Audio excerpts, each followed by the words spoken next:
రాత్రి దావోస్కు పయనమవుతారు సీఎం చంద్రబాబు. రేపు మంత్రి లోకేష్ కూడా దావోస్కు వెళ్లనున్నారు. 4 రోజుల పాటు ముఖ్యమంత్రి చంద్రబాబు పర్యటన కొనసాగనుంది. మొదటి రోజు జ్యూరిచ్లో 10 మంది పారిశ్రామికవేత్తలతో సీఎం సమావేశమవుతారు.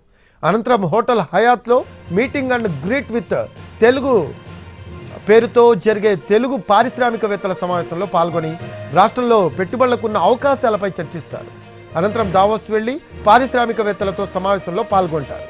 రెండో రోజు పలు అంతర్జాతీయ సంస్థల చైర్మన్లు, సీఈఓలతో జరిగే సమావేశానికి యుఏఈ ఎకానమీ మంత్రి అబ్దుల్లా బిన్తో కలిసి చంద్రబాబు హాజరవుతారు.